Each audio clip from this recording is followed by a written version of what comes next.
Hello guys and gals, Buffalo here. You know, I've been getting a lot of new subscribers lately. Glad to have them here. A lot of them are new shooters, leaving a lot of questions in the comment sections of my videos.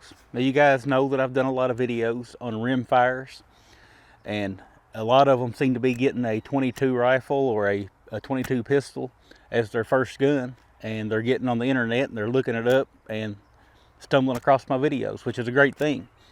But I've been getting a question that's coming up, or a comment that's coming up quite often, and I thought I'd go ahead and address that and maybe help somebody understand it. So this video is geared more toward the new shooter.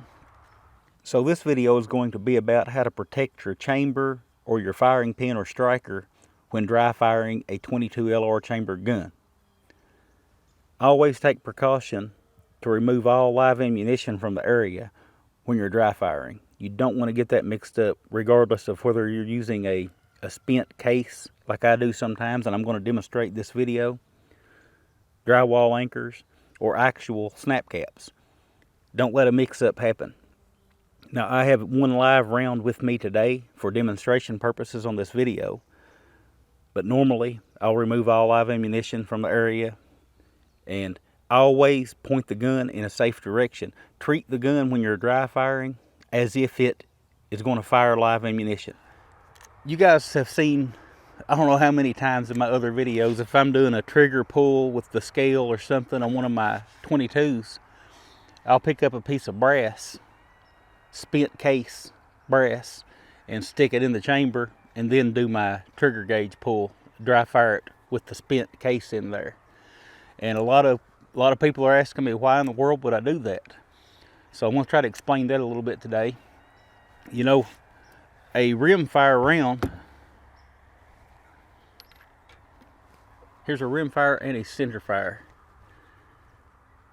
A centerfire, the firing pin or striker is going to hit it right in the center. On a rimfire, it'll hit it right on the rim. The primer is spun into the rim of the case, so it needs to strike it on the rim to ignite the powder. This is a 22 LR chamber. This is actually a 12 gauge to 22 adapter from gunadapters.com, but I thought it would be good for me to use that as an example because it's easy to handle here in front of the camera. This is a 22 chamber. This is what the round looks like sitting in the chamber. So that firing pin is going to come out and just strike the edge, usually on the top of that round. So what happens if the round's not in there? There's a chance your firing pin can ping off the edge of your chamber and ping that chamber, and if you do it enough over and over and over, eventually you won't be able to chamber a round. You'll start out with small problems, you know, hang-ups and stuff like that, and then eventually you won't be able to get a round into the chamber. It'll ruin your chamber. Now, that's not the case with all rimfires. In fact, a lot of your modern rimfires have firing pin or striker stops. I know, like the 1022 has a cross pin stop in the firing pin that'll cause that firing pin to come just shy of touching the edge of the chamber. Problem is, with manufacturing tolerances, sometimes you'll still get one that just touches that edge of that chamber, even though it's supposed to stop it. It'll still touch the edge of that chamber and can peen it up over time and make it, you know, pretty much useless. So if you look at your owner's manual and it says safe to dry fire, I would still put something in the chamber, you know, a snap cap or a spent case like you've seen me use so many times, or something to cushion that blow of that firing pin coming in there and hitting the edge of your chamber. And, you know, there's several reasons why you might want to dry fire your rimfire gun. If you're tweaking the trigger, you know, some guns have adjustable triggers. If you're adjusting it down, you may have to fire it several times, testing it to see if it's where you want it to be or not. Function checks, say you've had the gun apart, cleaning it, put it back together, you can do a function check by dry firing the gun. But of course, dry fire practice, some people like to practice dry firing, and I practice dry firing. I don't do it much with my rim fires, but I do it a lot with my center fires. With the center fire, you don't have the same problem. Remember, the firing pin strikes in the middle on a center fire. So if there's no round in the chamber, your firing pin's not going to hit nothing. It's just going to come out and it's not going to hit anything. Now, there are issues with some center fires. You know, you don't want to dry fire some center fires without a snap cap. But for the most part, they're good to go. It's the rim fires that tend to give us problems. So you'll always see me put something in the chamber. Usually it's a spent case because that's what I've got laying around down here at the range. I've actually got several different types of snap caps that I want to go over with you guys that I've used for years and years. You just don't see me do it in my videos because it's so easy. If I'm doing a trigger pull, a scale and a trigger pull, it's just so easy for me to reach over and pick up a piece of spent brass. So spent brass is the first one I want to talk about. It's the cheapest by far. You've already got the case if you've been shooting. Just save you a few cases for the occasion. Cushions the firing pin really well. You see where this one's been hit. What you want to do is just kind of clock it in there a different way each time, and a spent case will last you quite a few firings. So downsides to a spent case, they're really hard to get into some chambers. I've got a little CZ22 rifle. I really have to finagle to get a spent case up in the chamber. It won't feed from a magazine. It's just something you want to do. It's a painstaking process with some guns. A gun like this, it's not an issue at all. You can open it up. We'll go ahead and hit that on the other side, and I'll show you what that looks like. Now it may stick. No, didn't stick that time. One of the downsides to spent brass is that it will stick after you hit it a few times, and you might have to take something and mortar it out. See, now it's been hit twice. Once on either side. So that's spent brass, the ups and downs of it. Let's move on to the next one. And I do want to say, as I move forward here, if you accidentally dry fire your 22 rimfire rifle or pistol every now and then, say it doesn't lock back after the last round and you dry fire it that way without anything in the chamber, don't stress yourself about that. That's not going to be a problem. What I'm talking about today is the intentional dry fire. That's what you want to limit. Your gun is going to be able to handle the occasional accidental dry firing without anything buffering the chamber. So these are drywall anchors. These happen to be Blue Hawk brand that I picked up at my local Lowe's. These work really well as snap caps. Show you what that looks like. You can see it almost looks like a 22 long rifle round. If I hold them side by side, you can see very similar. And these are number 6 anchors. If you go to buy any, they're 7/8 inch long, just cheap drywall anchors. These will run you, if you buy, say, 100 pack of them, they'll run you between 5 and 7 cents a piece, depending on where you buy them at. I've seen them $5 up to $7, just depends. But still very inexpensive, and you can see that'll drop right in the chamber. Gun closes up. We'll look at it again. You can see it is cushioning the edge of that chamber from the firing pin. I'll show you what it looks like after I fire it one time. I'm using the term fire it. I'm not actually firing anything. I'm just so used to the terminology of going through the motions as firing the gun. Keep in mind, I'm not actually firing anything. These are easy to remove. I'm dry firing. Don't know if you can, if the camera's going to pick that up or not, but it just leaves a small little dent. It's definitely not going to pick that up.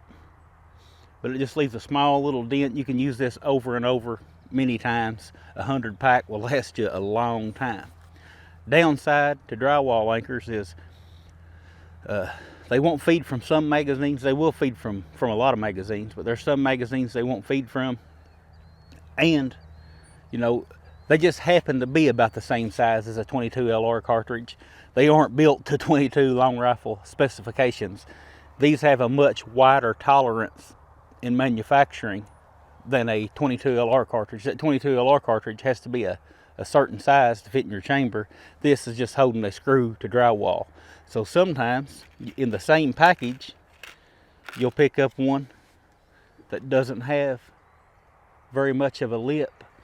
This one will actually, I'm going to use this smaller chamber here. This one will actually drop down into my chamber. If I try to put it in here, that's not protecting the edge of my chamber at all. So if you choose drywall anchors, and they're a very affordable option, but if you choose them, be careful about that, because every now and then you'll pick one up. Like I said, they're not made to, that one will actually, if I push on it a little bit, it'll drop completely into the chamber. So they are not made for dry fire practice with a 22 long rifle. They just happen to be close enough to work, and every now and then you'll pick one up that's too small. So up next, I want to show you these Attack Pro 22 LR rimfire snap caps. These are my personal favorite. They're plastic 22 long rifle rimfire snap caps. Come in a 50 pack. Now they will set you back about 15 bucks, so about 30 cents a piece for these. But these are a very good option. Look just like a 22 LR round, and they're made to be like a 22 LR round. So you're going to get a very good consistency from one to the next. They're plastic all the way through. The rim does a good job of cushioning the blow of the firing pin or striker. These will feed from any magazine I've tried them in, due to the shape being just like a 22 LR round. They're not as heavy, of course, but you can see I hit that one. You can see where I hit it there with one hit, so you can imagine it'll hold up to quite a few rounds. I have wore these out. They'll take a bunch of hits before they're completely wore out, but I have wore these out. But a 50 pack, they last you a long time, unless you're a heavy duty dry fire with maybe your 22 LR revolver or something like that, and you're really training with dry fire practice with it. Other than that, even then it'll take you a while to wear a 50 pack out.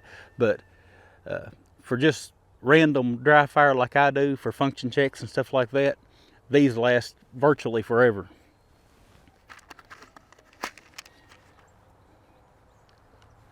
These are the most realistic of the bunch. They're aluminum, so they feel more like a real round. It says 22 LR dummy round on the side. These are very nice snap cap. A little misleading on the package.